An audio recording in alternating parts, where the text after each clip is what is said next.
महाशिव पुराण की कथा, अग्नि यज्ञ, देव यज्ञ और ब्रह्म यज्ञ आदि का वर्णन।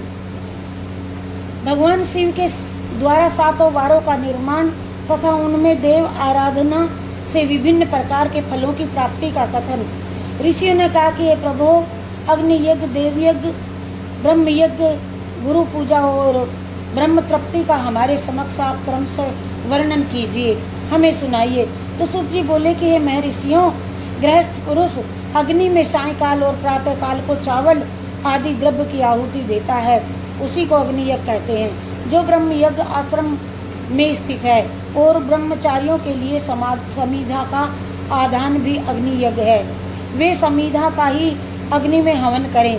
ब्राह्मणों, ब्रह्मचर्य आश्रम में निवास करने वाले द्विजों का, ब्राह्मणों का जब तक विवाह न हो जाए तब तक वे उपासना अग्नि की प्रतिष्ठा न कर लें, तब तक उनके लिए अग्नि में समीधा की आहुति, व्रत आदि का पालन तथा विशेष यजन आदि ही कर्तव्य हैं। यही उनके लिए अग्नि यज्ञ है।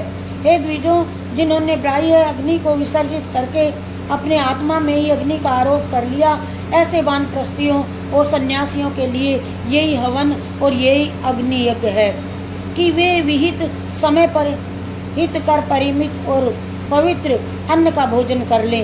ये ब्राह्मणों, सायकाल अग्नि के लिए दी हुई आहुति संपत्ति प्रदान करने वाली होती है, ऐसा जानना चाहिए। और प्रातःकाल सूर्य देव को दी हुई आहुति आयु की वृद्धि करने वाली होती है। ये बात अच्छी तरह से समझ लेनी चाहिए। और दिन में अग्निदेव सूर्य में प्रविष्ट हो जाते हैं और अतः प्रातःकाल सूर्य को दी हुई आहुति भी अग्नि यज्ञ के ही अंतर्गत होती है। इस प्रकार यह अग्नि यज्ञ का वर्णन किया गया।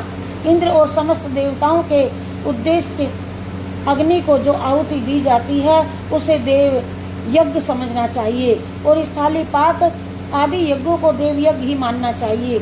लौकिक अग्नि में प्रतिष्ठित जो चूड़ाकरण आदि संस्कार निमित्तिक हवन कर्म है, उन्हें भी देव यज्ञ के लिए अंतर्गत जानना चाहिए। अतः ब्रह्म यज्ञ का वर्णन सुनो, मैं सुनाता हूँ। द्विजो ब्राह्मणों को चाहिए कि वह देवताओं की तृप्ति के लिए निरंतर ब्रह्म यज्ञ करे और वेदों का जो नित्य अध्ययन या स्वाध्याय होता है उसी को ब्रह्म यज्ञ कहा गया है। प्रातः नित्य कर्म के अनंतर सायकाल तक ब्रह्म यज्ञ किया जाता है और उसके बाद रात में उसका विधान नहीं है। यज्ञ का रात को विधान नहीं है, शास्त्रों में नहीं है। और कहा गया प्रातःकाल नित्य कर्म के अंतर्गत सायकाल तक ब्रह्म यज्ञ किया जा सकता है, उसके बाद रात में उसका विधान नहीं है। अग्नि के बिना देव यज्ञ कैसे संपन्न होता है, इसे भी तुम लोग श्रद्धा से और आदर पूर्वक सुनो। सृष्टि के आरंभ में सर्वज्ञ, दयालु और सर्वसमर्थ महादेव जी ने समस्त लोगों के उपकार के लिए वारों की कल्पना की और वे भगवान शिव संसार रूपी रोग को दूर करने के लिए भगवान ही वैद्य हैं, सबके ज्ञाता तथा समस्त औषधों के भी वे ही औषध हैं। उन भगवान ने पहले अपने वार की कल्पना की जो आरोग्य प्रदान करने वाला है, तत्पश्चात अपनी माया शक्ति का वार बनाया जो संपत्ति प्रदान करने वाला है और जन्म काल में दुर्गतिग्रस्त बालक की रक्षा के लिए उन्होंने कुमार वार की कल्पना की भगवान ने। तत्पश्चात सर्वसमर्थ महादेव जी ने आलस्य और पाप की निवृत्ति तथा समस्त लोगों का हित करने की इच्छा से लोक रक्षक भगवान विष्णु का वार बनाया, विष्णु जी का दिन बनाया। इसके बाद सबके स्वामी भगवान शिव ने पुष्टि और रक्षा के लिए आयुकर्ता त्रिलोक सृष्टा परमेष्टि ब्रह्मा का आयुष कारक वार बनाया, जिससे संपूर्ण जगत के आयुष्य की सिद्धि हो सके। इसके बाद तीनों लोकों की वृद्धि के लिए पहले पुण्य पाप की रचना और हो जाने पर उनके करने वाले लोगों को शुभाशुभ फल देने के लिए भगवान शिव ने इंद्र और यम के वारों का निर्माण किया। ये दोनों वार क्रमशः भोग देने वाले तथा लोगों के मृत्यु भय को दूर करने वाले हैं। इसके बाद सूर्य आदि 7 ग्रहों को जो अपने ही स्वरूप भूत तथा प्राणियों के लिए सुख दुख के सूचक हैं, भगवान शिव ने उपयुक्त 7 वारों का स्वामी निश्चित किया। वे सबके सब ग्रह नक्षत्रों के ज्योतिर्मय मंडल में प्रतिष्ठित हैं। शिव के वार या दिन के स्वामी सूर्य हैं, शक्ति संबंधी वार के स्वामी सोम हैं कुमार संबंधी दिन के अधिपति मंगल हैं, विष्णु वार के स्वामी बुध हैं, ब्रह्मा जी के वार के अधिपति बृहस्पति हैं, इंद्र वार के स्वामी शुक्र और यम वार के स्वामी शनिश्चर हैं। अपने अपने वार में की हुई उन देवताओं की पूजा उनके अपने अपने फल को देने वाली होती है। सूर्य आरोग्य के और चंद्रमा संपत्ति के दाता हैं। मंगल व्याधियों का निवारण करते हैं, बुध पुष्टि देते हैं, बृहस्पति आयु की वृद्धि करते हैं, शुक्र भोग देते हैं, शुक्र और शनिश्चर मृत्यु का निवारण करते हैं। ये 7 वारों का कर्म से फल बताए गए हैं जो उन देवताओं की प्रीति से प्राप्त होते हैं। अन्य देवताओं की भी पूजा का फल देने वाले भगवान शिव जी ही हैं। देवताओं की प्रसन्नता के लिए पूजा की 5 प्रकार की पद्धति बनाई गई। उन देवताओं के मंत्रों का जप ये इस प्रकार से है। उनके लिए हवन करना,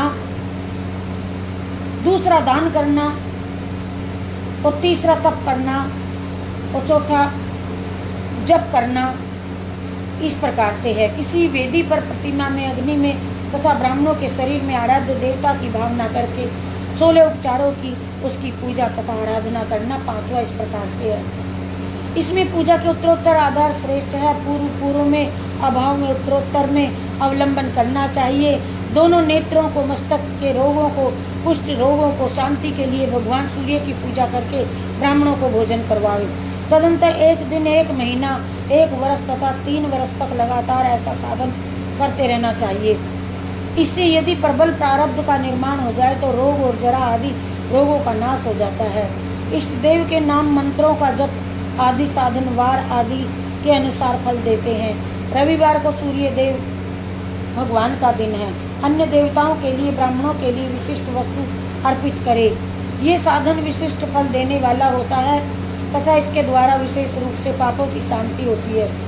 सोमवार को विद्वान पुरुष संपत्ति की प्राप्ति के लिए लक्ष्मी आदि की पूजा करे तथा सपत्नीक ब्राह्मणों को घृत पाक घीरर में पकाया अन्न भोजन करवाए।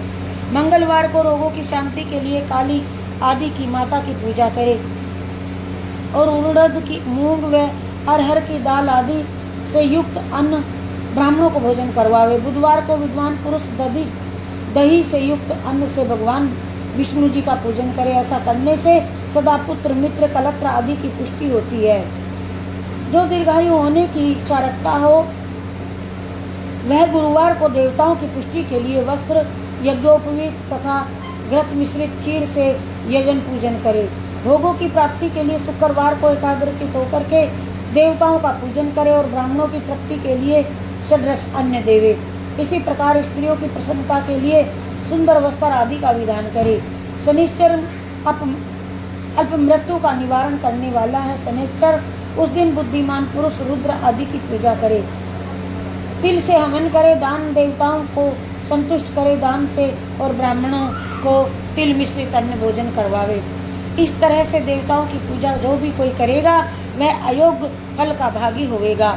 देवताओं के नित्य पूजन, विशेष पूजन, स्नान, दान, जप, तप, हवन और ब्राह्मण को तर्पण आदि एवं रविवार आदि को विशेष तिथि नक्षत्रों का योग प्राप्त होने पर विभिन्न देवताओं के पूजन में सर्वज्ञ जगदीश्वर भगवान शिव ही उन देवताओं के रूप से पूजित होते हैं और सब लोगों को अयोग्य आदि फल प्रदान करते हैं। देश, काल, पात्र, द्रव्य, श्रद्धा और लोक के अनुसार उनके तारतम्य कर्म का ध्यान रखते हैं और महादेव जी आराधना करने वाले लोगों को आरोग्य फल देते हैं और शुभ मांगलिक कर्म के आरंभ में, अशुभ अंत्येष्टि कर्म के अंत में, जन्म नक्षत्रों के आने पर गृहस्थ पुरुष अपने घर में अयोग्य आदि की समृद्धि के लिए सूर्य और ग्रहों का पूजन करे। इससे सिद्ध है कि देवताओं का यजन संपूर्ण अभिष्ट वस्तुओं को देने वाला है और ब्राह्मणों के देव यजन ही कर्म यज्ञ वैदिक मंत्र के साथ होना चाहिए। यहाँ ब्राह्मण सब क्षत्रिय और वैश्य का भी लक्षण है। शूद्र और देवताओं को दूसरे यज्ञों को देव यज्ञ तांत्रिक विधि से होना चाहिए। शुभ फल की इच्छा रखने वाले मनुष्यों को 7 ही दिन अपनी शक्ति के अनुसार सदा देव पूजन करना चाहिए। निर्धन मनुष्य तपस्या, व्रत आदि से कष्ट सहन करके द्वारा धन के द्वारा देवताओं की आराधना करे और वो बार बार श्रद्धापूर्वक इस तरह के धर्म का अनुष्ठान करता है तो बारंबार पुण्य लोकों में नाना प्रकार के फल भोग कर उन्हें इस पृथ्वी पर जन्म ग्रहण करता है। धनवान पुरुष सदा भोग सिद्धि के लिए मार्ग में वृक्ष लगवाता है, लोगों के लिए छाया की व्यवस्था करे, जलाशय, कुआं, बावड़ी, पोखर बनवावे, वेद शास्त्रों की प्रतिष्ठा के लिए पाठशाला का निर्माण करे तथा अन्य प्रकार के भी धर्म का संग्रह करता रहे। धनी को ये सब कार्य सदा ही करते रहना चाहिए। समयानुसार पुण्य कर्मों के परिपाक से अंतःकरण शुद्ध होने पर ज्ञान की सिद्धि हो जाती है। बीजो इस प्रकार इस अध्याय को जो कोई सुनता है, सुनाता है, पढ़ता है अथवा सुनने की व्यवस्था करता है उसे देव यज्ञ का फल प्राप्त होता है। बोलो जय शिव शंकर भगवान की जय। हर हर महादेव शंभो काशी विश्वनाथ, हर हर महादेव शंभो काशी विश्वनाथ, ओ काशी विश्वनाथ गंगे सदा शिव पार्वती संगी, काशी विश्वनाथ गंगे सदा शिव पार्वती, हरि हरि महादेव शंभो काशी विश्वनाथ गंगे, हर हर महादेव शंभो काशी विश्वनाथ। बोलो जय शिव शंकर भगवान की जय, विष्णु भगवान की जय।